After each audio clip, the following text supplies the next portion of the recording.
अब परमात्मा आगे बता रहे हैं, गीता अध्याय नंबर 15 के श्लोक नंबर 16 और 17 में जो 3 पुरुष बताए, सरपुरुष, अक्षर पुरुष, ये 16वें श्लोक में बता दिया। 17वें में उत्तम पुरुष है तो अन्य परमात्मा इति उदाहरत है, यह लोक तरम अविश्य विवर्ती अवैश्वर।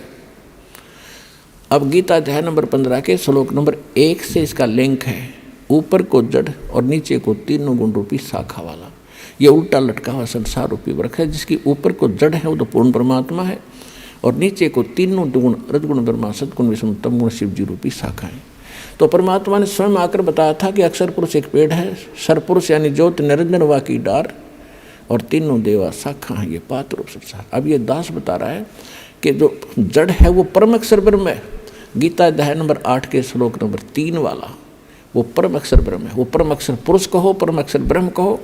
और गीता अध्याय नंबर 15 के श्लोक नंबर अब 17 पर आते हैं, उत्तम पुरुष है तो अन्य परमात्मा इति उदाहरत है, यह लोक तरम अविश्य विवर्ती अवैश्वर।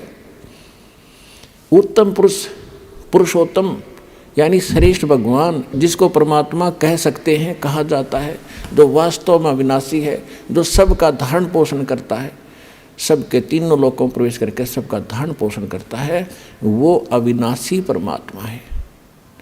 वो परम अक्षर ब्रह्म है, वो संसार रूपी वृक्ष की जड़ है, जिससे सबकी परवरिश होती है। पूरे वृक्ष की परवरिश जड़ से होती है, मूल से होती है। तो वो परम अक्षर ब्रह्म जो है वो जड़ है पूरे संसार की, वो परम अक्षर ब्रह्म है। गीता अध्याय नंबर 18 के श्लोक 62 में जिसके विषय में कहा है कि अर्जुन तू सर्वभाव से उस परमेश्वर की शरण में जा, उसकी कृपा से तू परम शांति को और सनातन परम धाम को प्राप्त होगा। तो यहाँ गीता अध्याय नंबर 8 के श्लोक 5 और 7 में गीता ज्ञानदाता ने अपनी विषय बता दिया कि भक्ति भी कर, युद्ध भी कर, जन्म मृत्यु तेरी भी रहेगी, मेरी भी रहेगी। तो गीता ज्ञानदाता के पास वो कंप्लीट कोर्स नहीं है जिससे जन्म मृत्यु उसकी कट सके और उसके उपासक की कट सके, स्पष्ट कर दिया। अब वो कहता है कि उसके लिए तत्वदर्शी संतों ने खोज ले।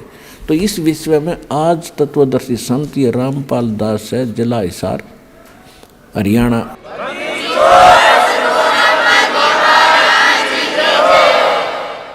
अब किसी का भ्रम ना रहना चाहिए। देखो, एक 1000 का नोट है, उस पर लिखा है कि मैं धारक को 1000 रुपये देने का वायदा करता हूँ।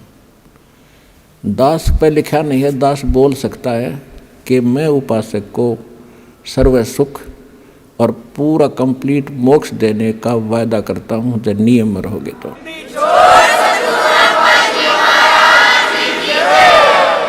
तो पुण्यात्माओं, बिना बताए पता कैसे चले?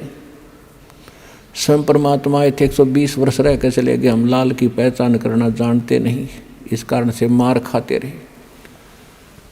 और एक तो कहना होता है, विद प्रूफ प्रूव करूँगा कि इस विषय में किसी के पास ज्ञान नहीं, किसी के पास समाधान नहीं, और कबीर जैसा भगवान नहीं, और इस परमात्मा के दास को जो प्राप्त है, कबीर परमात्मा का दिया हुआ ऐसा कोई ज्ञान नहीं।